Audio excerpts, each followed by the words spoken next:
When you think about the type of company you see yourself working for, are you thinking of the big ones like Apple, Microsoft, Tesla, Amazon, and so on? Well, what if I told you that actually working in a boutique company can have so many benefits? Well, this is a topic we talk about in today's conversation. We are meeting with Laura, who is a managing director in the PR industry in the UK. Laura is kind enough to share with us her area of expertise, PR, her career journey, and she has tons of great advice and insights for us too.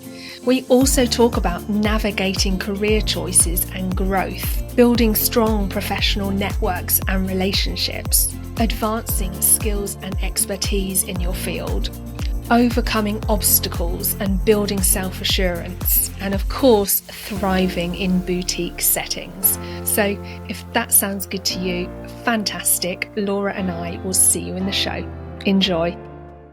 Hello, Laura. Welcome to the podcast. Thanks so much for joining us. Hi, really great to be here. All right. How about you give us a little intro into who you are and what you do and how long you've been doing it for? So I'm Laura Moss and I'm the managing director at the PR consultancy, the PR office, or as we now kind of call ourselves, PRO. And we are kind of an all-service PR agency covering everything from media relations to stakeholder engagement to events and kind of research for clients. And I've been doing PR, now for over nearly 20 years, actually. Yeah. Goodness, so when I say it out loud, it sounds very long. But yeah, pretty much since I left university. Wow. All right. Well, I'm looking forward to getting into all things PR. But while we're in the introduction, how about you tell us what podcasts you're enjoying right now, if any? So I had to think about this question because I knew you were going to ask it. And I thought, there's definitely not one I can come down on the side of. And probably I'm going to give a few and everyone's going to think, oh, she's a bit manic, this woman. But so Rest is Politics, I think, is a popular one, I know, amongst a lot of people. But in terms of kind of current affairs and issues, I do enjoy that one. And I enjoy the kind of rifting between, Alistair Campbell and Rory Stewart. And then completely different. I got into this when I used to walk to work, and she's just released a new series. So I'm back into it. It was Esther Perel, Where Should We Begin? And she's a psychologist, and she does a lot of couples therapy. And I think there's probably some dark side of me that like looking into the other people's relationships and hearing about the trials and traumas of other people's relationships. And then more recently, I became mum 3.5 years ago.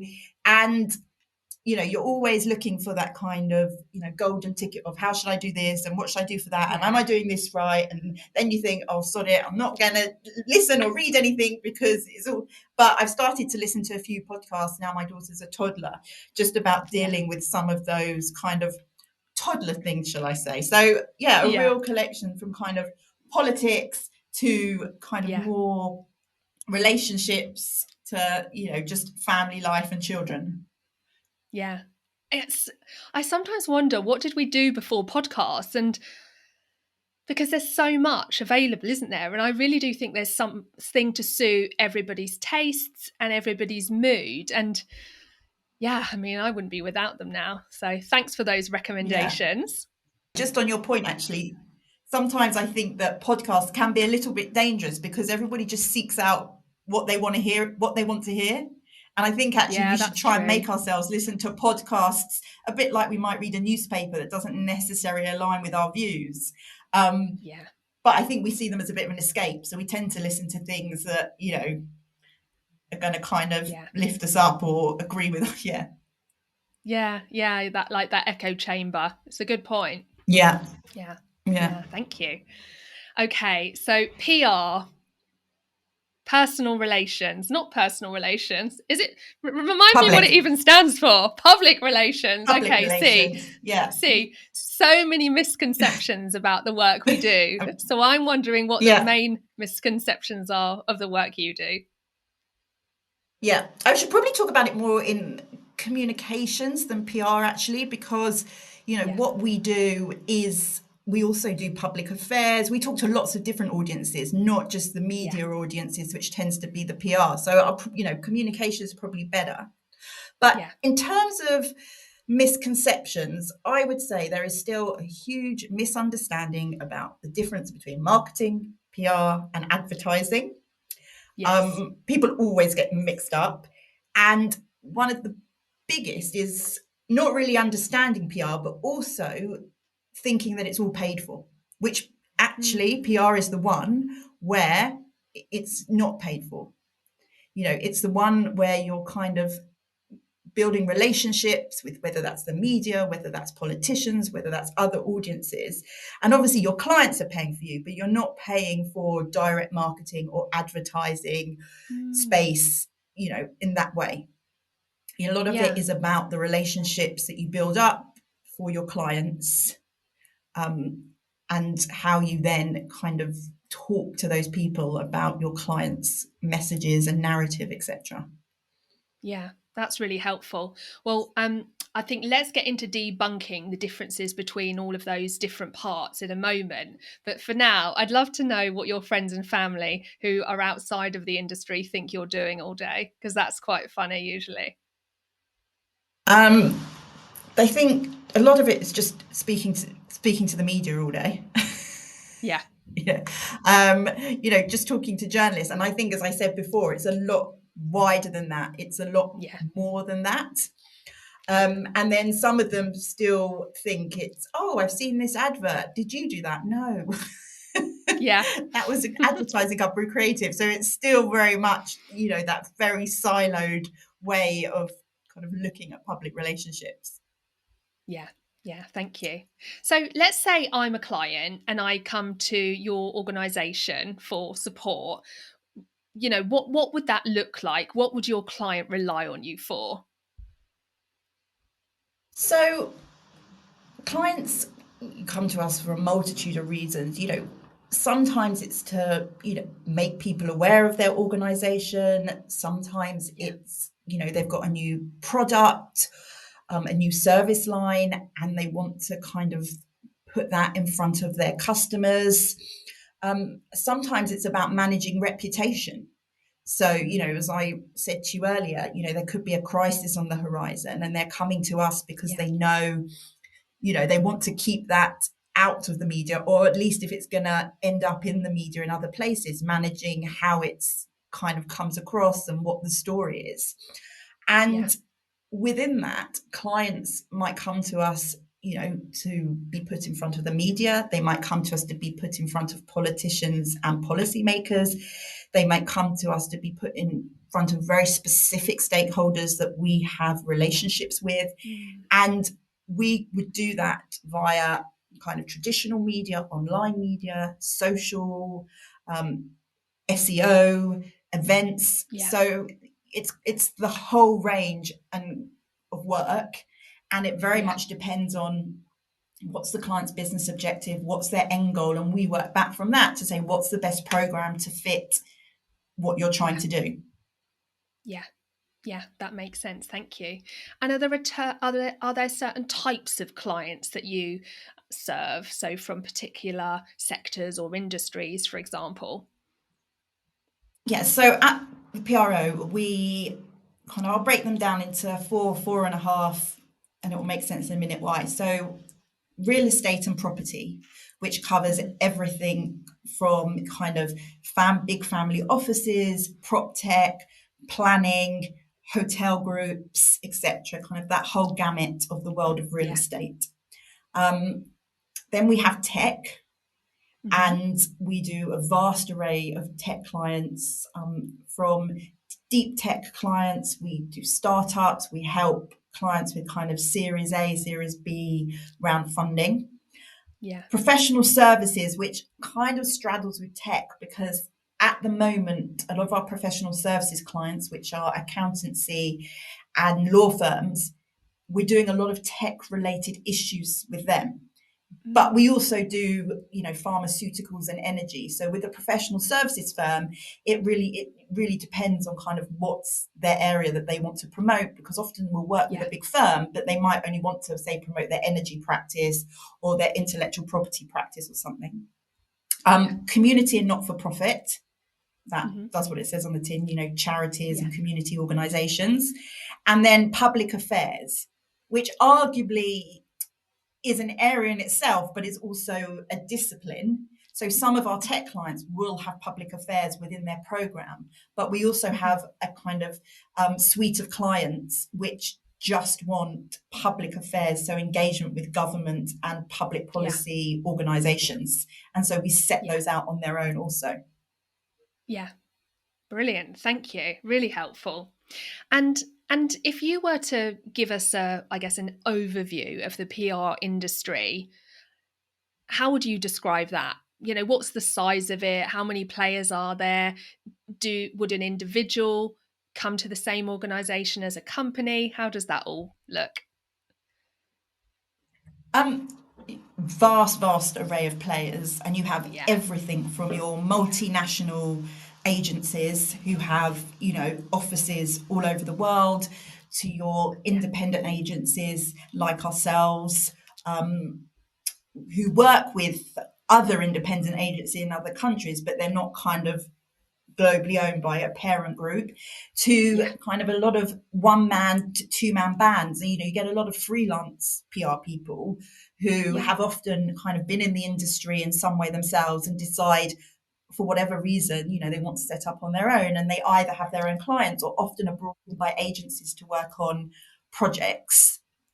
Yeah. And clients will very much pick their agency often on based on relationships. So there's a lot of Yeah. networking in PR and communications, and on skills and what that agency offers and kind of type of client. So we Yeah. would not likely be approached by a consumer client, and if we were, it's not a client we would take on because it's not our area of expertise, but we could very much Yeah. guide them towards an agency that could support them. Yeah. Yeah. Thank you. Helpful. And just on that piece around individuals who might need PR support, where do they go? Are there separate organisations that just handle individuals, or how does that work? No, we do work for individuals. So sometimes what will happen is you'll have a team working on a business, for example, Yeah. organization, and they'll want to have a focus on their COO or their CEO or their chairman. And Yeah. they will say, we need a separate line of work. And either, the team will integrate that into what they do, or we'll put on kind of another person to focus on that work and to Yeah. do that kind of C-suite profiling. And other times we've had individuals that have come to us and said, I need to kind of promote myself or my brand for these reasons. And we Yeah. can do, those types of projects as well. Yeah. Yeah. Very fascinating. Thank you. So if we were to zoom in to an average day or week in your life, what would we find you doing? What kind of activities? So I think, would it be useful for me to talk about myself, but also at a more junior level? Because I think there's a slight difference, and I think it's quite interesting, given what this podcast is for, to look at someone kind of coming in first 1-2 years, what they would be doing as well, if that's Yeah, helpful. brilliant. Yeah, thank you. So the one thing, whether you're kind of just starting in PR or you've been doing PR for as long as I have, every day is different.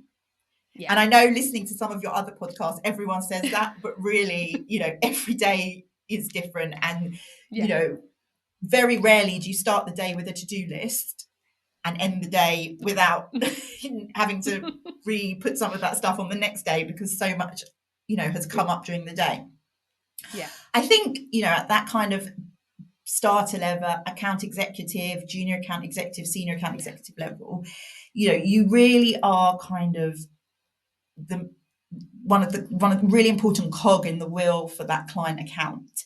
And a Yeah. lot of what you would be doing at that level is around admin on the account. So building really good press lists, making sure all activity reports, all client reports, everything are up to date, making sure kind of they all are sent to the account manager on time to be signed off, to go to the client, etc. So really making sure that everything is running smoothly at that level.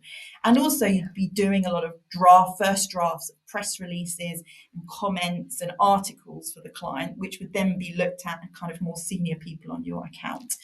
Um, Certainly at the PR office, we're very, we like people to kind of hit the ground running and get stuck in Yeah. at an early stage. So, even our most junior people will be sitting in on client meetings, joining client internals, getting stuck into kind of, brainstorms and things like that for ideas. So, at that level, it's a very busy day, from kind of Yeah. drafting something 1 minute to putting together a press list the next, to kind of preparing the activity report to go over at the end of the week. And then for me, at my level, my role is split kind of between client work and operations of the agency. Yeah. So some of my day is spent participating in the client work, but that really is, why I try and join internals, so I kind of understand and know what's going on the account. A lot of my interaction is with the account directors on the account, kind of Yeah. talking with them around strategy, direction, what are the kind of shorter and longer term objectives on the account? Are we delivering for the client? Do we need to look what's working, what's not working, and how Yeah. can we kind of, make sure that we're delivering on what the client wants? I'd also be having conversations and touching in with clients quite regularly, because Mm. you've got to make sure that they're happy with what's going on. You've got to make sure that what's going on in their business all the time, because if there's a change of direction for them, Yeah. that means there has to be a change of direction for us. So there'll be a lot of client conversations, overseeing any issues and crisis work as well. Mm-hmm. And then on the agency operations side, a lot of that can be, I can be doing interviews, I can be doing reviews, mentoring meetings, looking Yeah. at things like service levels and capacity Yeah. across the team, to check that somebody isn't doing too many hours, or making sure there's a good split and the right people are on the right accounts. So it's very eclectic, and Yeah. as I said, changes day to day. Yeah. So it's nice that you can almost keep your hand in with the client work, even though you're essentially running the business, right? Yeah, yeah, and I think that's important, because I think that's important just for yourself, or for me within, my own kind of progression, because we're all still Yeah. progressing, and I do really enjoy the client works and the clients I work with. It also means, like, because if I was just doing the other bit of my role, I think I wouldn't have so many touch points with some of the team. And I really enjoy working with Yeah. the team and kind of, bouncing off ideas off them and helping them develop. So, and I think I can do the operations role better, because I understand the client need and the client side and everything, and it always very intertwined anyway. Yeah. Yeah. That makes sense. I'm wondering if you can help us understand a little bit more about the departments in the agency. So to give people a flavour of what they might find, what types of roles and work they might find in an agency like yours.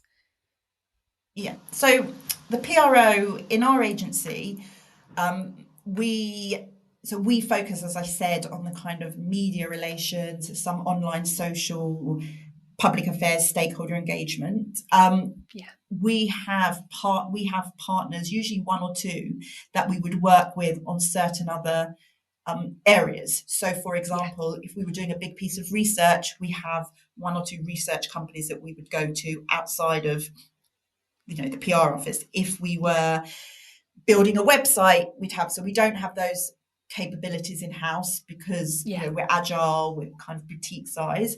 Some bigger agencies will have all of that kind of under one roof. Yeah. And then beyond that, we have kind of quite traditional levels that you would find in most PR agencies. Yeah. Um, so we have interns, who come in for kind of 6-month internships, and sometimes if there's opportunity, they then get moved on as account executive, senior account executive, account manager, junior account director. So it moves up in those kind of traditional ways as your career progresses. Thank you. And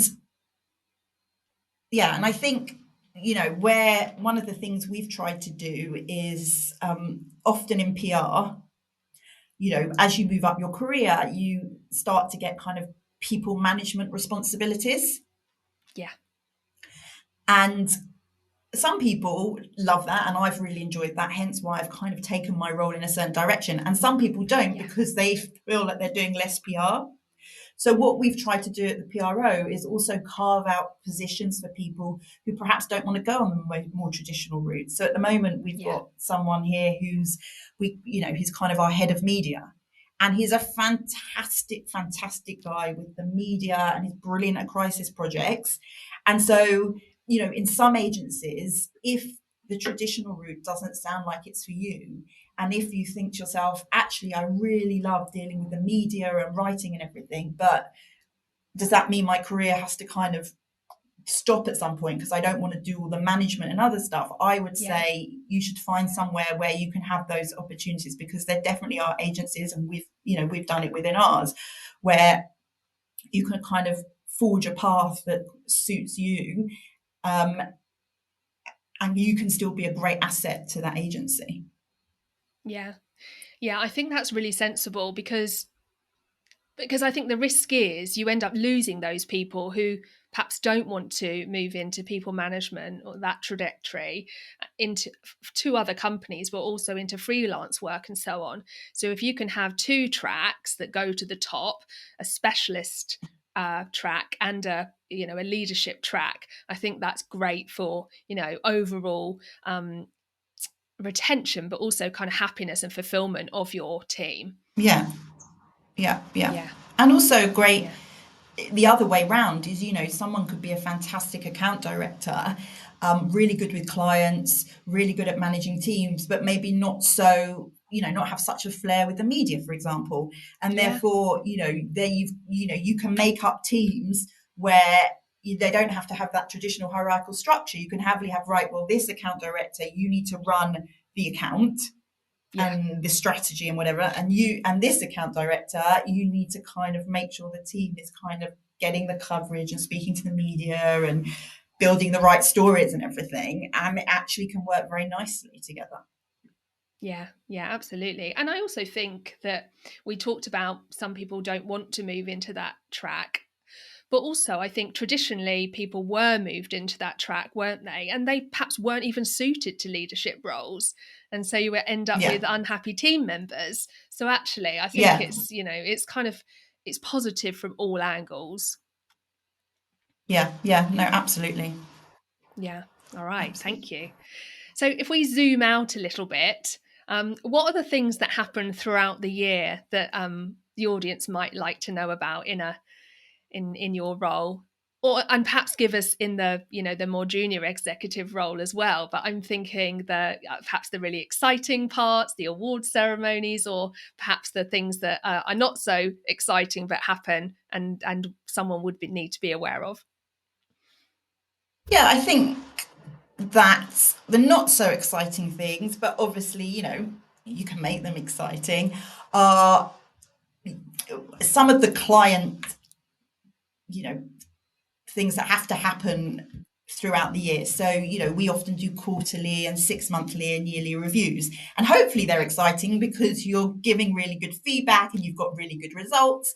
Sometimes they can be difficult because perhaps, you haven't achieved everything you've wanted to, but hopefully you've had that conversation before you get to the 6-monthly review. You've identified that. And those things kind of happen year on year in most agencies. And then, there are, award ceremonies, there's the PR award ceremonies, and then there's a lot of ceremonies within kind of there's different sectors as well. There's awards for public affairs and there's awards for, specific types of PR. So, those kind of happen ongoing and internship awards and Yeah. 30 under 30 and 40 over 40. So there's all those things to kind of Yeah. enjoy. And for us, as an agency, we put a lot of weight behind training and development, and we also put a lot of weight behind kind of how the team kind of works together. And a lot of that is about what happens in the office, but it's also outside the Yeah. office. So we have 2 away days a year. We have quarterly socials. We've got we have sweepstakes for a lot of the sporting events. We've got a bake off at the Yeah. moment. So yeah, and I would say you'd be hard pushed to find agencies that aren't doing that, because I think the nature of PR and the nature of people that work in PR tends Yeah. to be creative and want to have those fun and put a lot into the culture of a business as well. Yeah. Yeah. Thank you. One of the things I'm curious about is how you get your clients. Is that something you can share a little bit about with us? Yeah. So for us, a lot of our clients come through already established networks and relationships. Yeah. And whether that be through current clients who are speaking to others and saying, PRO are doing a fantastic job for us, Yeah. go and speak to them, or just through, in PR, you can always be working, but you could be sitting at a dinner party next to someone and they're talking, and you're like, well, have you thought about, trying to raise your profile, or you might need to manage your reputation in that situation. And, conversations happen like that. So, Yeah. it's everything from when you least expect it, that you're standing in the park having a conversation with someone, to, being at a conference, to a client recommending you. And Yeah. then other ways are, you can look at, PR Week will often say X or Y company has put out an RFP. And so you can Yeah. think, are we relevant for that? Should we try and jump on it? Yeah. Or, getting back in touch with people you've worked in the past, and, especially if they've moved roles and things, and saying, are you looking, you looking for PR?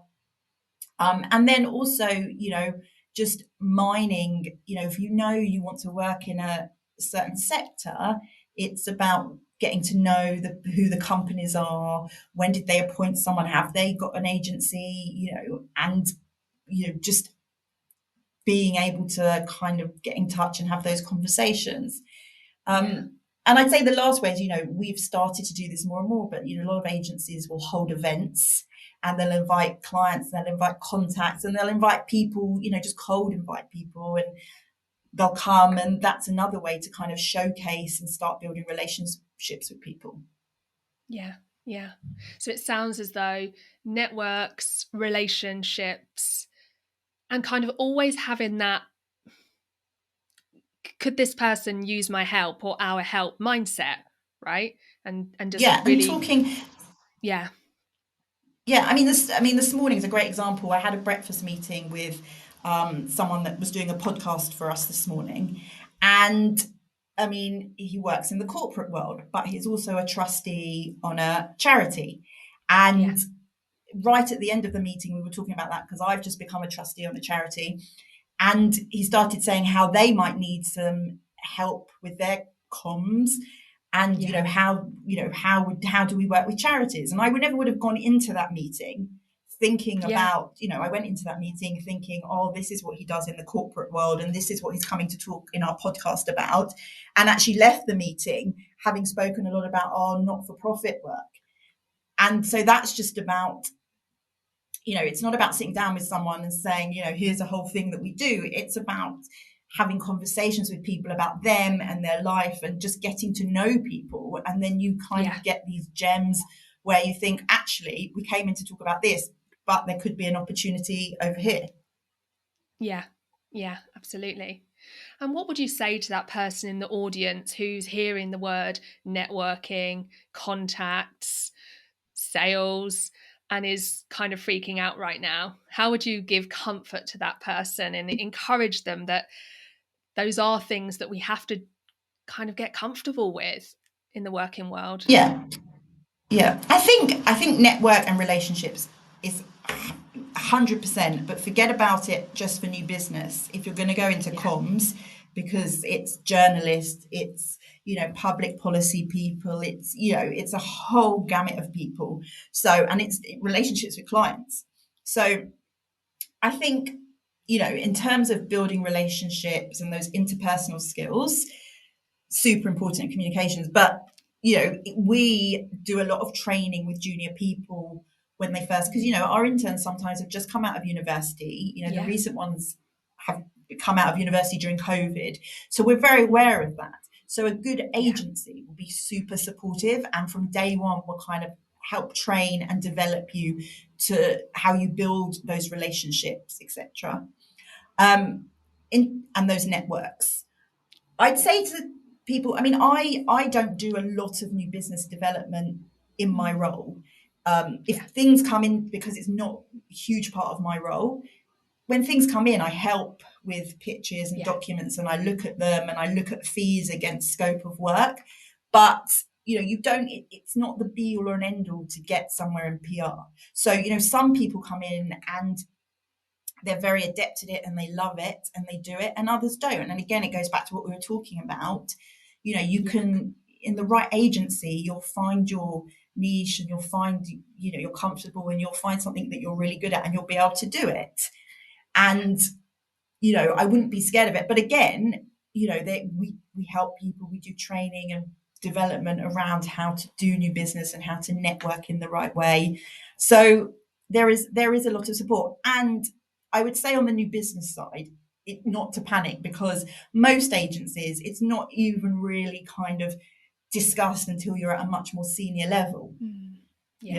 So at the kind of junior to kind of senior account manager level, it really is about just building those networks with your clients and journalists, etc. And if you enjoy communications and you enjoy people, it, for most people, it comes very naturally. And I think the advice that you gave around, it's getting to know people and it's being curious, and I guess always just having in your mind, oh, is this someone we could help, and if so, how? Those sound like good takeaways for me. Yeah. Okay. So, Laura, tell us what you love most about your role. What do I love most about my role? I think one of the things I love most about my role is the people in the team, and specifically kind of seeing the team develop. We've got people at the PRO who have gone from kind of intern to account director, associate director, and there's a real sense of achievement, of course, for them. But when you've kind of been on that journey with them and you've mentored and developed and kind of given opportunity and seen them seize that opportunity, I think there's something really great about, being able to empower others and kind of build up the next generation of comms professionals.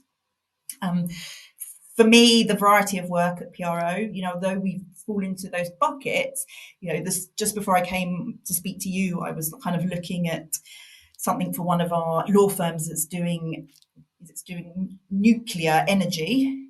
And just before that, I was talking to someone about pharmaceuticals. So there's a real variety of work. So it kind of keeps you on your toes, keeps you busy, and keeps your hand in kind of different sectors, different industries. And lastly, very personally, I think for me, being able to do both the client side work and the more strategic operations, I've really kind of enjoyed that and thrived in that. And I never would have thought, if you'd asked me kind of 5 years ago whether that would be possible, I probably would have kind of said, would it? But, I've really loved going on that journey, being able to do both sides of the role. Yeah, thank you. What about the challenging parts of the role, the frustrations? Tell us about those.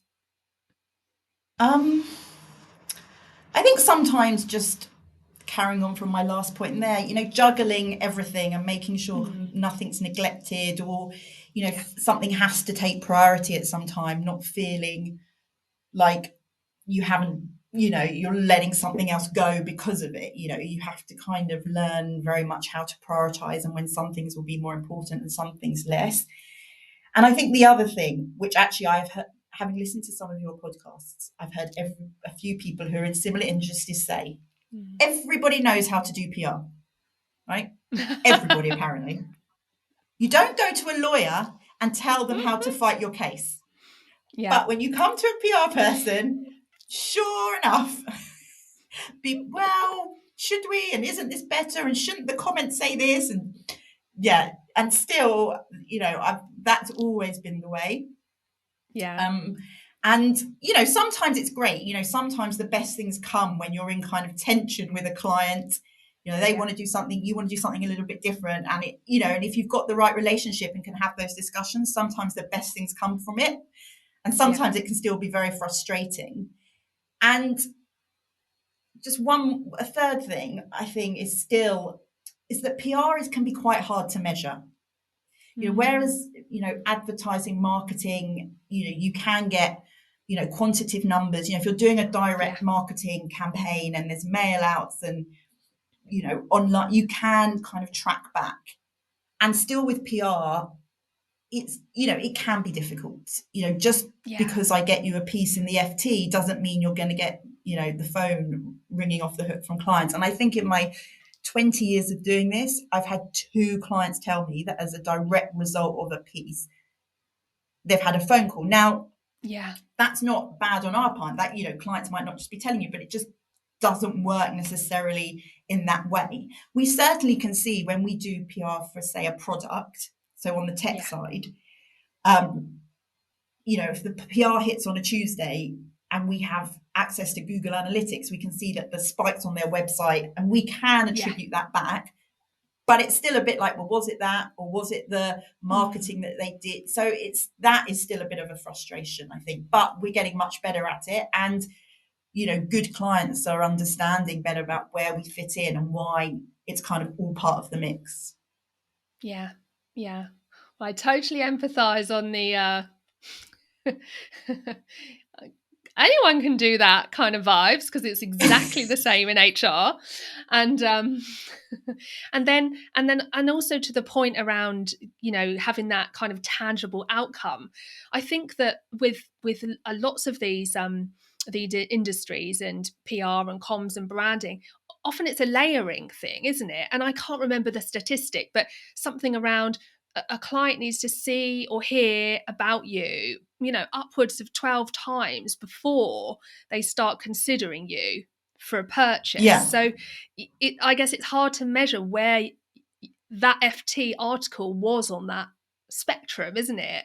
It's really hard to measure, and getting to clients to understand that. Yeah, and we say to them, you have an event, they come, they then pick up the FT or whatever it might be, and they read about you, and then they get a direct email about something else. It's all needs to kind of work together.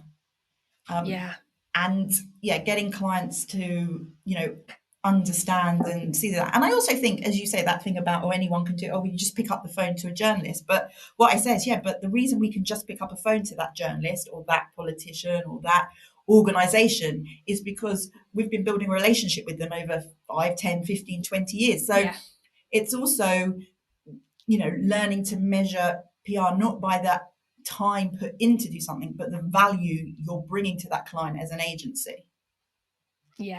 I think there's a good story. I can't remember exactly, but something along the lines of there's a guy in a cafe, and he draws a beautiful picture on this napkin, and then once he's finished with it, he chucks it in the bin, or goes to chuck it in the bin, and somebody goes up to him and says, "Oh my goodness, that's amazing! Can I have it?" And he says, well, you can, but it will be X amount of thousands of pounds. And they say, but you were just gonna chuck it away, and it only took you 5 minutes. And he says something like, well, it didn't take me 5 minutes because it took me 20 years to be able to develop the skills to be able to do that in 5 minutes. So wasn't that Picasso? You're paying. Maybe it was, but you're paying for the experience, not the 5 minute call, right? Completely. We'll have to look it up and attribute it where it should be attributed. For sure. Thank you. So tell us about when you look back on the work you've been doing for the last 20 or so years, what's the kind of the highlight for you in terms of what are you most proud of? So I think again, I could probably split that into kind of client and non-client work. I think Yeah. on the client side, some of the campaigns that I've worked on, some really big campaigns, some big UK ones, some big global ones, just having the opportunities put to me and being able Yeah. to do them, and those being campaigns that because in B2B comms, often a lot of what you do, you can't talk about, sorry, you can talk about down the Yeah. pub, but it's not going to be known to people that aren't in that sector. But I've been lucky enough to work on some things where people know and have seen it, and Yeah. also the longevity of some of my clients. At both my last agency and here, I've had clients since day one in my last Yeah. agency till I left, and I've had the same here. And I think that's something to be proud of, because it goes back to what we were talking about in terms of relationships and kind of building those and having trusted and honest relationships with clients. Mm. And then away from the clients, it's really, the part I've played in kind of growing PRO and, shaping us into the agency we are now, and, Yeah. and shaping the team to be one that, it's a very successful team and firing on all Yeah. cylinders. And I think, I am really proud of those two clients and kind of agency people side as well. Yeah. Thank you. All right. So let's take it all the way back to the beginning, Laura. When you were at school, what did you want to be What when did you grew up?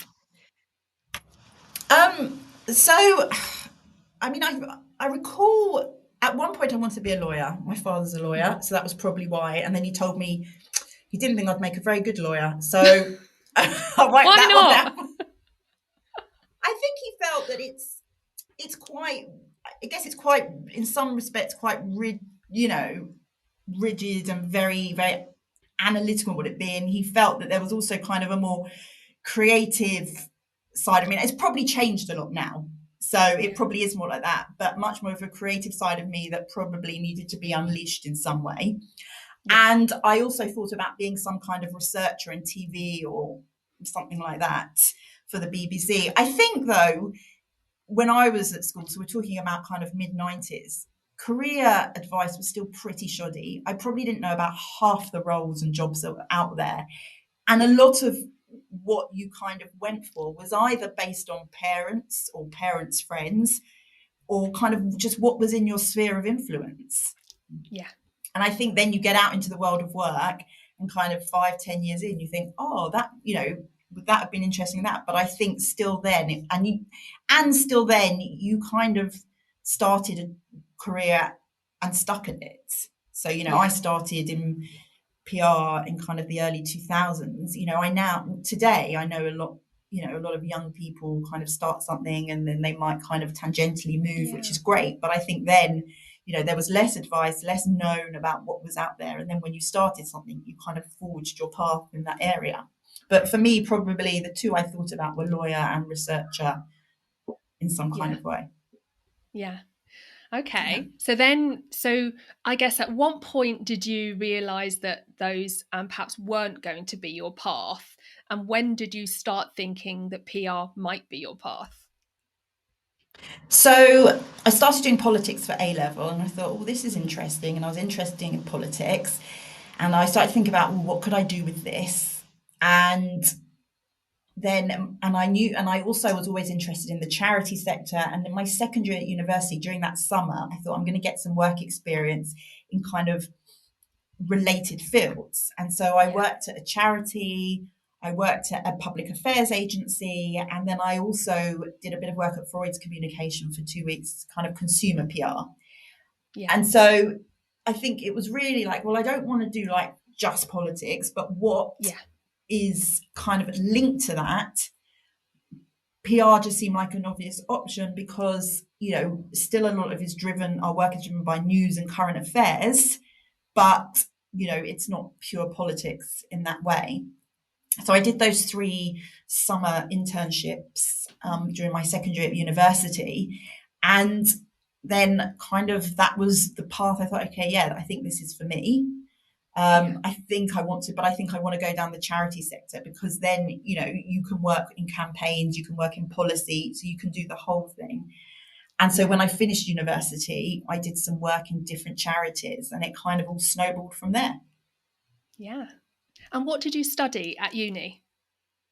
Politics as well. Yeah. Yeah. Yeah. Yeah. Politics. Yeah. Thank you. So, And yeah. and so you finish uni, and what happens next? So I finished uni in, when did I finish uni? 2002.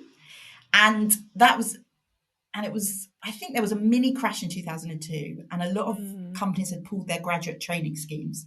So I found it the other day, actually. I got rid of it, but I had do you remember those files, those big lever arch files? Some people won't even know what they Yeah. are anymore. I had one like this thick with applications, like really thick with applications. And I just started applying to just loads of agencies and charity organizations. And at the same time, I got a role, kind of two roles in two different charities. So I did 3 days a week at one, 2 days a week at the other, Yeah. doing kind of comms for them. And I was just applying for things after Yeah. university. And then I got, I was working at shelter, and I remember saying to the head of comms that I was talking to, I said, I'm applying for agency stuff, yes, but I said, I'm also Yeah. applying for charity stuff, charity roles, and I'm just not hearing back. And she said to me, there's a really, really specific way you need to fill in application forms for the charity sector, which I had no idea Mm. about. And so I was at shelter doing that role, and there was a job at the NSPCC, and she said, look, this is how you need to do it. So I went away and filled in my application form, and she guided me. And then I got an interview at the Oh, NSPCC, wow. and I got that role. And then I was at the NSPCC for 18 months in their kind of communications department. Yeah. And just for Yeah. anyone out there, I don't know if it's still the same, but what were the key differences between the regular application and the charity application? So I think for agencies, I was sending a CV and a covering letter, Yeah. and tailoring my covering letter. Big key, because I get them all the time. Tailor your covering letter. at least, at least Yes. look at the website you're applying to. It was a covering letter for the charity, for the not-for-profit sector. There was often a form, and it often asked for your kind of skill sets and I can't think of the word now. Your kind of against certain criteria. So, Right. the criteria might be kind of, you know, communication skills. And so, Yeah. under that, you would have to bullet different things which show, you've got good communication skills. And it might be, ability to work in a team, and you'd have to Yeah. maybe, and what I would say is you shouldn't worry, because often it's someone's first job. They might not have done much work experience, but ability to work in a team could be that you've done a project at university or something. Yeah. But it was Yeah. about kind of giving 3 or 4 examples under those headings, very Mm. specific to the criteria that they were asking for, Yeah. which seems really obvious now. But I think when you're, 21 and you're filling Yeah. these in, and they want it in a very specific, because I think they then, they get so many, they take it and they want Yeah. to do kind of a tick box. Yeah. Yeah. So that would be my hint for anyone. And don't just think about the working world, think about, Yeah. your whole horizon. Yeah, yeah, good tip. And I think that, I think very often in those application forms, and you see a lot of them now on, the online applications form, it's very tempting to just put CCV, CCV, C cover letter.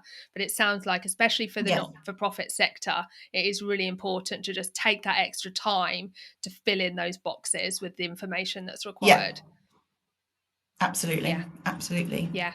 Yeah. And also great example there, or great advice rather, about, I think sometimes one of the big things we hear is, oh, it's hard to get my first job because they want experience and I don't have experience. But in those two examples, we just talked about communication and teamwork. We can use examples from work, but we can also use examples from part-time jobs we've had, or living with other people at university, or being in a sports team, or doing that project, or Yeah. that volunteering work you've Absolutely. done. So Yeah. think more broadly, any way you can showcase those skills get them Yeah, on the page. yeah, absolutely. Yeah, absolutely. And you're in, and and showcase, and if you don't have the experience, just showcasing your interest in the sector and what you might have done to kind of broaden that is just as Yeah. important. Yeah, I'm smiling because I'm remembering my friend Anna from uni. So we lived in a house of 8. So there were 8 girls in a shared house. And and for her example of organisation at an interview with a prestigious bank called Bear Stearns, who some of our older listeners might remember, she gave the example of organising the shower rota for the 8 girls in our house. And she got the job. So Would it make us stand out, to be honest, right? yeah, Because I had to probably go a lot of first. those and a lot of those big corporates, they probably get a lot of the same rote answers. So Mm-hmm. sometimes if you go into somewhere, I mean, not, let's not go too mad, let's not tell people to go too mad, but you kind of Yeah, say something a bit different, give a different yeah, example. It's going to make you stand out and show, maybe you've got a bit of a quirk about you. yeah, Um, the other thing I'll say, sorry, because you did ask me about university, I would say that if for what we do, a lot of it is about learning on the job. yeah.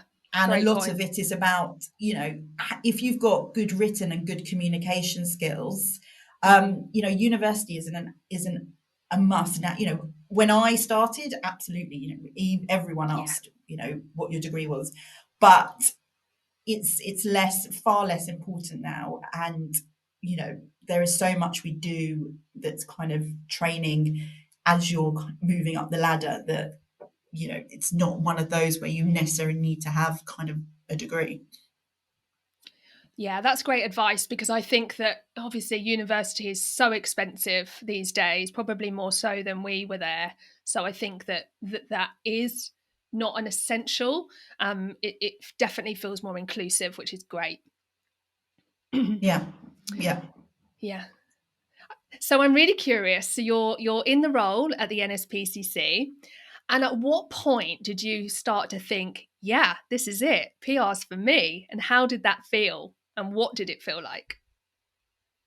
I think it was just quite an exciting role. As I said, one. I mean, the NSPC is a big charity, and at the time, it had a big communications team, and it had ambitious, and that was the time of I don't know if the older listeners might remember the Full Stop campaign, which was a 10-year campaign. So every year there was kind of a lot of creative ideas and research and campaigning for that.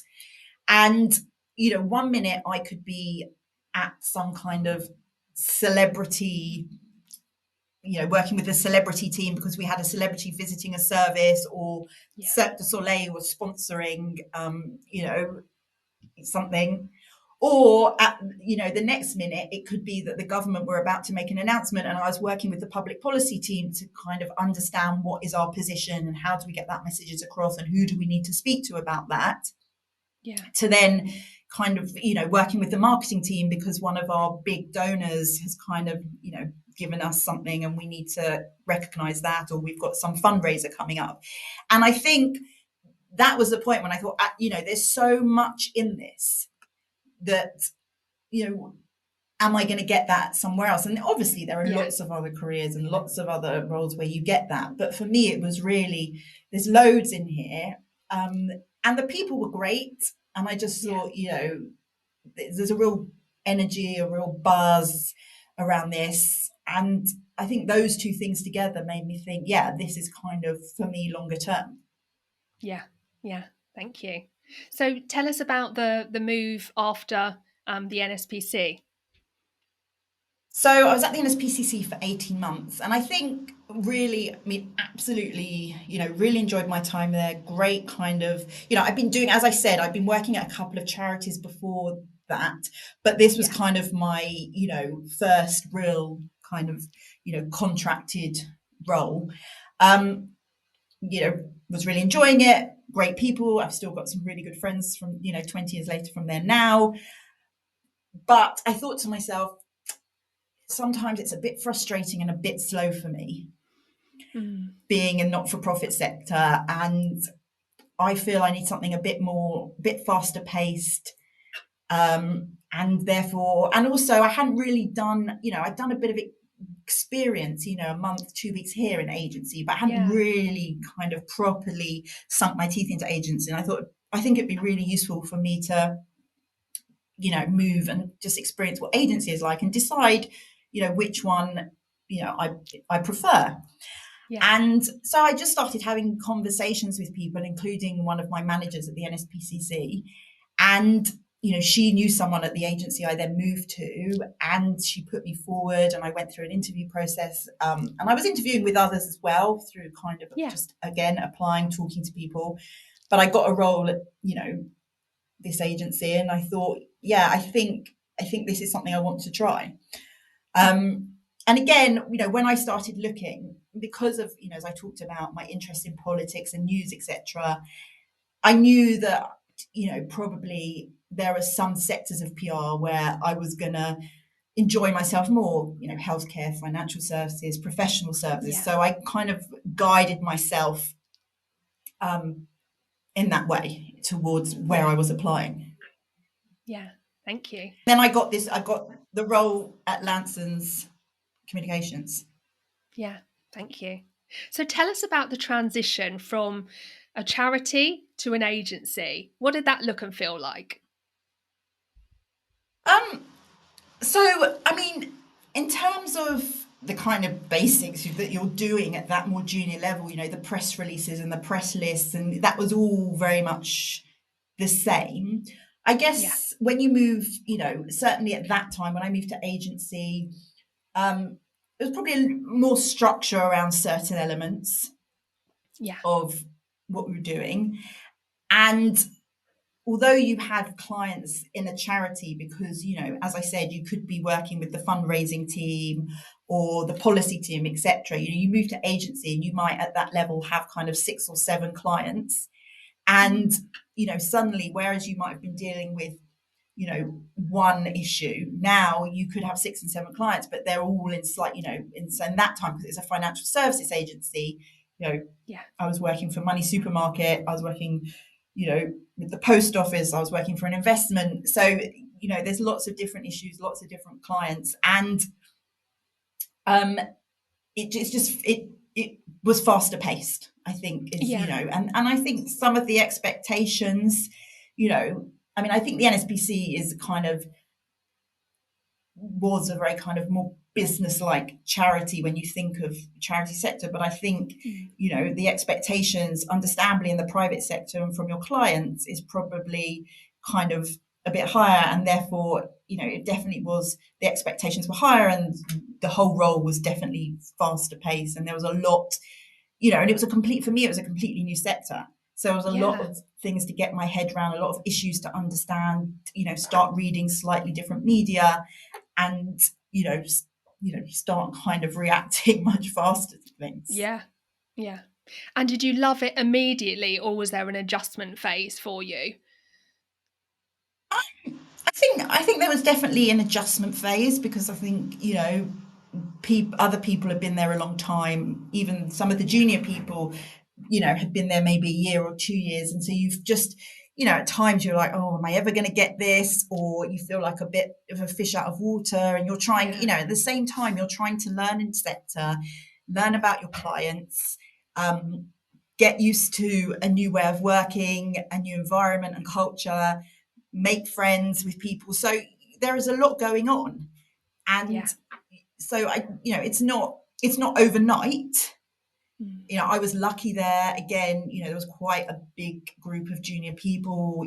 I sought out, some people that, I got on with very well Yeah. straight away, and they were very supportive, etc., and there was a very supportive culture, which was great.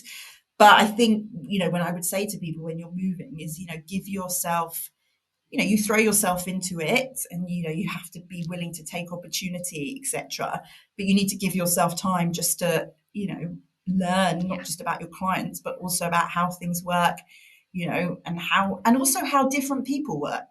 I think it was the Yeah. first time that I really started to think about, okay, well, when I'm talking to this person, I need to be a bit like this, but when I'm talking to that person, and that, and it can be tiring as well Yeah. when you first start a new job. Yeah. So, Yeah. yeah. And I think sometimes it can feel very scary, can't it? But I do think that you sort of give yourself grace, give yourself compassion. It will probably take you 6 months to feel comfortable, but that's a sign that you're learning and growing. So, don't be put Yeah. off And by don't those worry if you initial don't know feelings. and don't worry about not knowing the answer. And, if someone, people shouldn't berate you or come down on you for not. And actually, what we always say to junior people is just ask, ask, ask Yeah. at the beginning, because we'd much rather, you asked and we made sure you understood and you were going in the right direction than, spending time maybe getting stressed out on your own, or, sitting on something for a week and then everyone's got to kind of rally quickly because the deadline's coming. Yeah. It's better to just ask, because the more you ask at the beginning, when you can, and I think that's the other thing. I think when you're new, and particularly at a junior level, you can ask lots of questions, Yeah. and people should be very supportive. So the more you ask at the beginning and the more you kind of read and, seek out the people who can support you, the better off you're going to be, kind of, as you said, at that 6 month point. Yeah. Yeah. Thank you.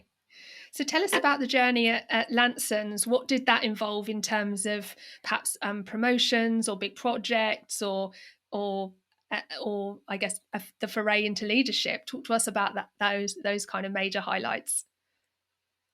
Yeah. So I started as an account executive, and I was there for just over 8 years, and I worked myself up to kind of senior account director and partner.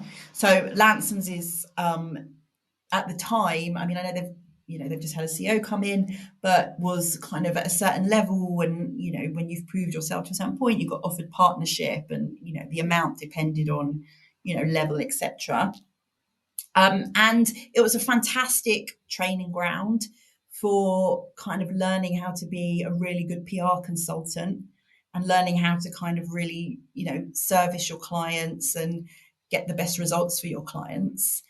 And I had quite a wide variety of clients, as I said there, Yeah. and, lots of opportunity. And, at first, some of the clients, some of the issues, was difficult, new, get your head around, but I started to learn that, and you get more confident and you start to take on kind of more wide ranging work. And at some point, I became a, mentor for a few people. And that's something, when I thought to myself, actually, I really enjoy this, and, I want to do more of this. Yeah. And that's when I think I started to think, how do I kind of build this more formally into a role for myself? Yeah. And yeah, I got to work on some really, good projects there, and there was a lot of opportunity, for the taking if you wanted that. Yeah. Yeah. Thank you. And was that organization the organization you worked in prior to the PR office, or was there another Yeah, stop on the yeah. journey? Yeah. No, no. So I went from Lanson's, I went to PRO, yeah, Yeah. straight. Yeah. Yeah.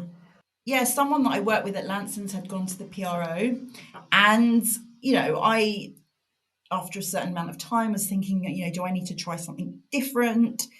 I'd worked at the NSPC, then I'd worked at Lanson's, as I said, and it was about kind of, growing myself, growing, having different experiences. Someone I'd worked with at Lansing had moved to the PRO, and she said, we're looking for kind of a head of corporate and professional services. So I went for that and I got it. And then I moved to the PRO. And for the first few years that I was doing, I was kind of heading up the corporate and professional services team. And to be honest with you, I was thinking about this before I came on. My role kind of just evolved because there was just necessity for certain things. I don't Yeah. think it was that I sat down and had long conversations with kind of the chairman or others. It was more that over time, people came, people went, and, I looked at the agency and I thought, well, we could be better if we were doing X, or, Yeah. we really need to kind of introduce Y, or if this person's focusing on this over here, then maybe and I think really, there wasn't kind of, my role just evolved Yeah. because A, there was a need, and B, I thought to myself, actually, this is for me, this is my own, for me personally, this is going to be more interesting. And I think the great thing is I was able to do that. So I was able to either say, you know what, we're missing this. I think we need to introduce it, and I'm going to go away and make it happen. Yeah. Or, you know, I thought to myself, this would be really interesting. And actually, I'm going to put it to the chairman. And if he backs it, let's go and make it happen. So, so I went from kind of that head of corporate and professional services role to really kind of carry on servicing clients, but beginning to build this more operations kind of agency development role as well. Yeah. Thank you. And yeah, it does sound like a natural evolution, and almost you were, I don't know, maybe without even realizing, starting to take that bird's eye view and spot what was where the gaps were. Um, think about what you enjoyed and where you could kind of fit in and help those. And then I guess, yeah, taking that idea to the chairman and it being received well. Um, Yeah, and I yeah. wonder, is that one of the benefits, do you think, of working for a smaller boutique company where you have a bit more scope and access to the chairman? Yeah, 100%. Often when I interview people, it's something that they ask me about kind of, some of the benefits of working somewhere like the PRO versus maybe somewhere a bit bigger or that's kind of not is owned by, a parent group or private equity. And I say that there is, your career is in your hands. We have Yeah, a really robust training and development scheme. Everyone has mentors. There is a huge amount of support here. But if obviously you're here to do a certain role. But if there's something you want to try or you have an idea and we think, well, that could work, then we're very supportive and, we'll back people. And I think it is easier to do that when you're in a more boutique sized agency and you can have those conversations with senior people, or in some ways sometimes there's less to lose, if it doesn't quite work yeah. out or it needs to be changed slightly. So absolutely. And probably people get a bit more autonomy as well because, there's Mm, less layers. And as I said right at the very beginning of our conversation, account executives aren't just building press releases, which they might be doing in a very big agency. They're talking to yeah, clients, etc. Because we want them to do that, but we also need them to be doing that because, yeah, that's what's going to make everything tick for us as well. yeah, yeah. There's the breadth and depth of role, it sounds like. Yeah, yeah, Yeah. yeah, definitely, Okay. definitely. And so that brings you to where you are today. But is there anything else to call out on that journey through the PRO that you want Um, to share with us?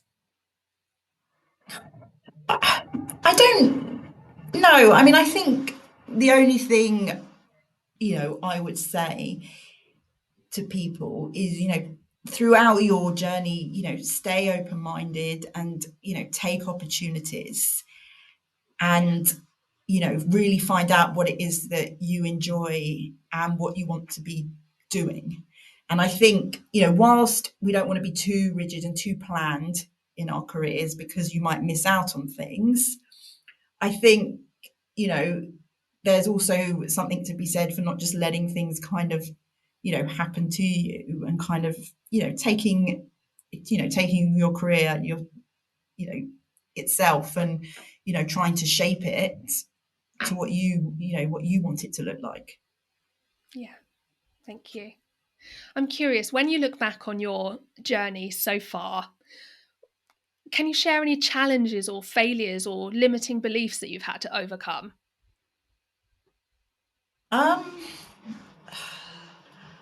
I think probably, probably sometimes a lack of confidence, which meant that, maybe I didn't push myself forward at times when I should have when I look back. And to the point I was just making, maybe, you know, when I was more junior, to have moved around a lot more just to, you know, just to kind of experience different people, different sectors, etc. Um, I think, as I said, knowing your strengths and weaknesses and really being playing to that and not, Mhm. not being afraid. And, also, and so I guess the other big thing, again, we talked about this a bit earlier on, is just being open to people and networks and things like that. And I've had fits and starts in that in my career, and I think it doesn't mean you have to be out every night, and it doesn't mean you have to be going to every cocktail party and whatever, but just, keeping a nice steady tick along, because again, I think that sometimes opens opportunities that you might otherwise have not come across. Yeah. And I think maybe, if I look back, I think to myself, maybe I would have moved around a bit more at junior end, and maybe I would have been a bit more consistent in that, networking, Yeah. and lastly, as I said, just pushing yourself forward, knowing your strengths and, playing to them. Yeah. Yeah. Thank you. You talked about enjoying the role of being a mentor, and I'm curious about the role that mentors or sponsors or role models have had on your career. Yeah. So I think for me, mentors haven't just been, within agency. I mean, some of the people that I turn to are some of the people that I've worked with who are my kind of peers, Yeah. and I've, always, always kind of looked to them and had conversations, and, they can very much make you see things in, lots of different ways. Um, you know, there are certain senior people within the industry that I've kind of looked to and I speak to. There's, our own HR consultant that we use, who's very much helped me shape, because a lot of the operational stuff was new to me in Yeah. terms of some of the kind of service levels and capacity and all of that. And he works with lots of agencies. So I've looked a lot to him for kind of guidance on, what's best practice and how do others do this, and am I thinking about this right? So that's been fantastic. And, my parents, actually, my dad's been very successful in business. My mum was a working mum. So, for me, it's a real gamut of people. And but I'd also say, it doesn't matter what age you are, where you are in your career. I think everybody has lots to learn and can still be Yeah. mentored. And I've actually been accepted recently onto a mentorship scheme, because I think, it's not just mentoring can work both ways. In fact, that Yeah. junior people can also mentor senior people, which that reverse mentoring idea. And also, Yeah. as long as we're working, I think people should be mentored and should be developing and should be kind of seeking advice and input on their goals and their challenges. Yeah. Absolutely. Continuous learning, I think, is the key. Yeah, absolutely. All right.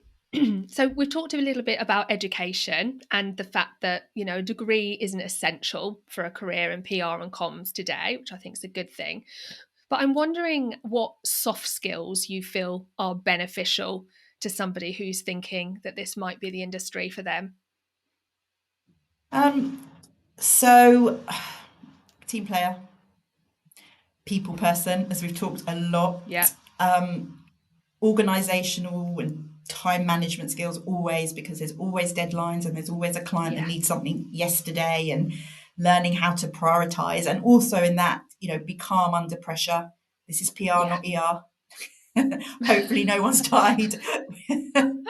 We can get it I done. like So that. staying calm, and being kind of, you know problem solving person, Yeah. being positive and, looking at ways around things. There's always, often in PR, there's no one answer. And it's just about being Mm. able to have those conversations and, and solve the problem or Yeah. the issue that's in front of you.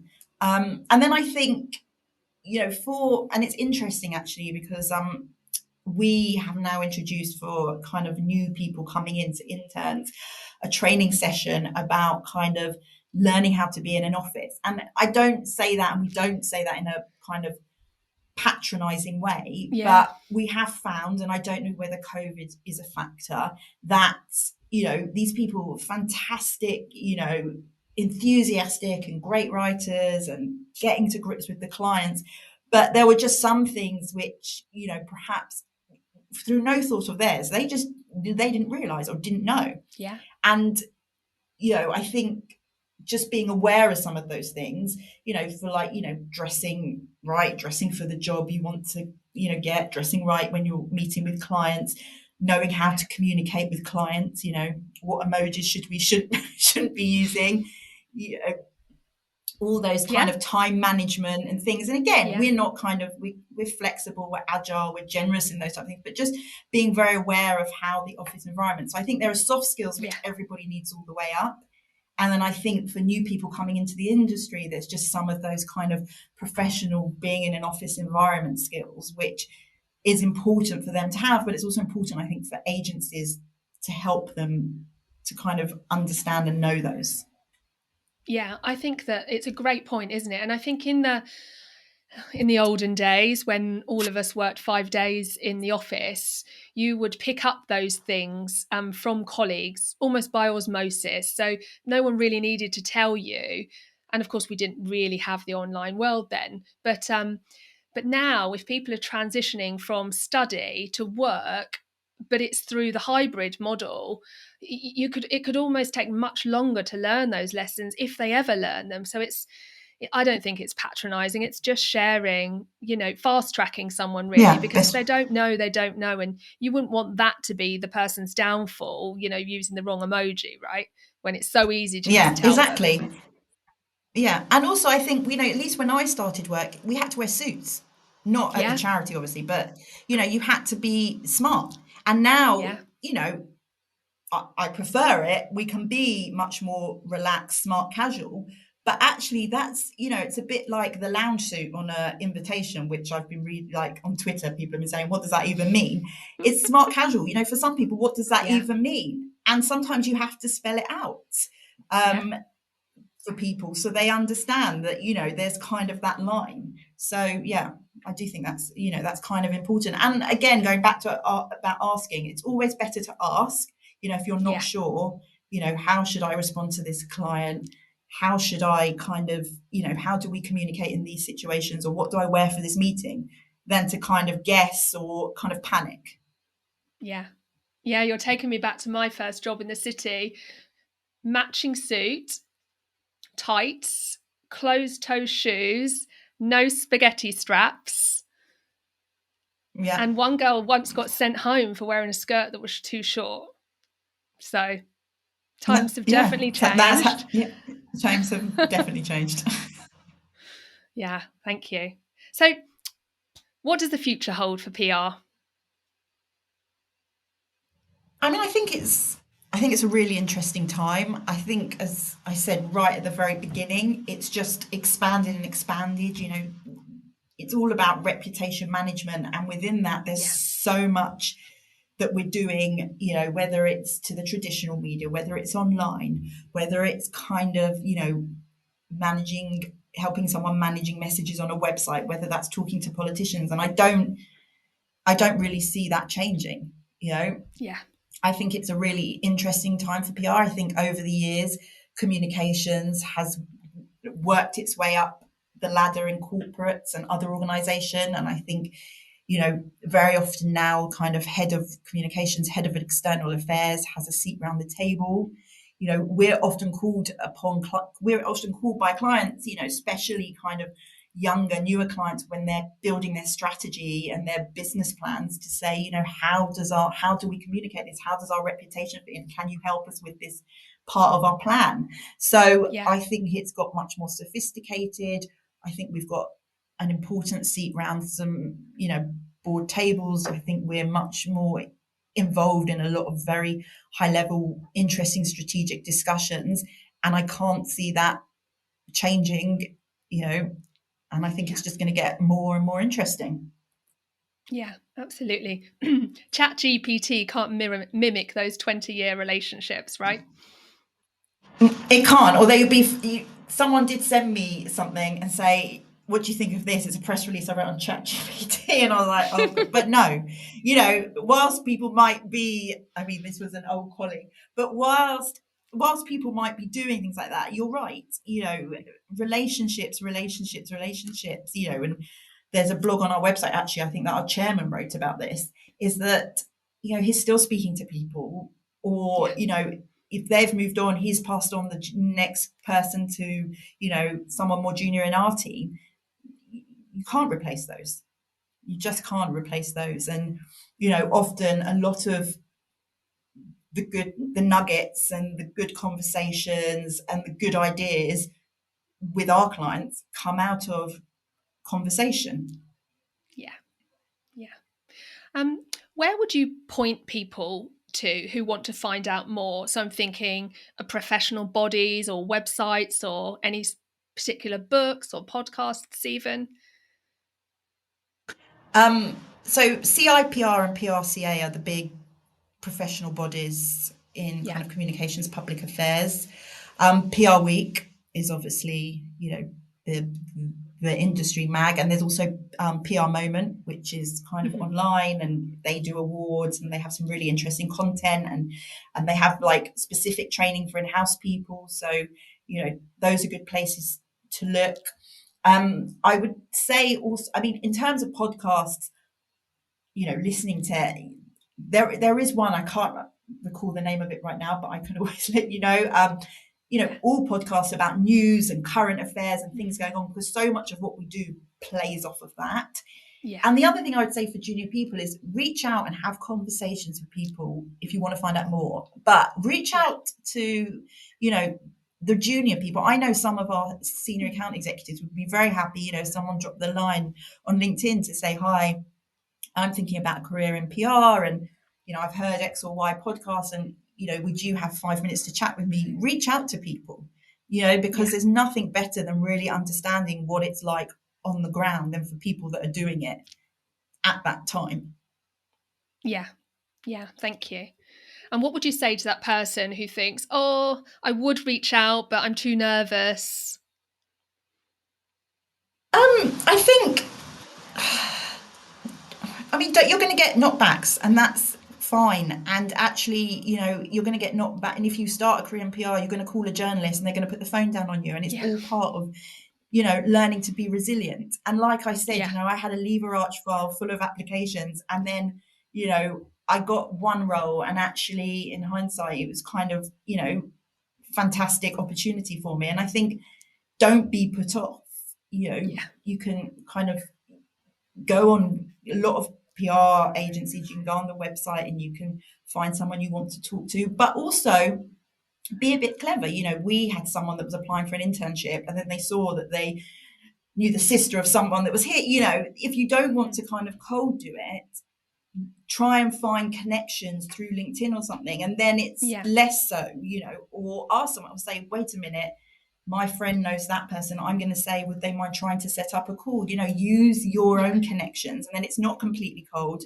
You're showing that ability to do that. And people, and I, you know, personally, I think people are always very happy to have conversations.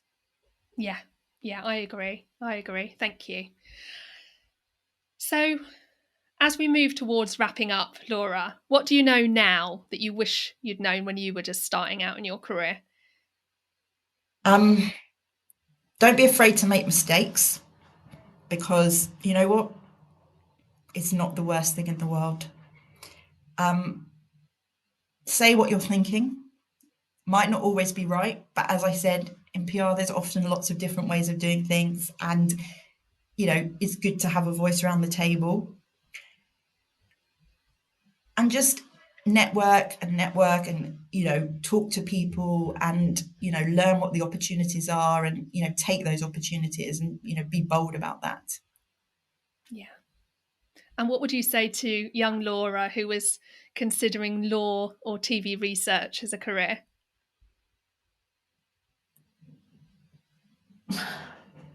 I'm glad I didn't pursue either of those. And I'd probably say to her, whatever career she had pursued, probably would have said to her, take more risks, or make Yeah. sure you take risk. Yeah. Yeah.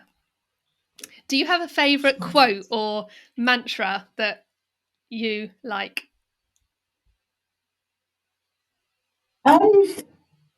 Probably two, if that's okay.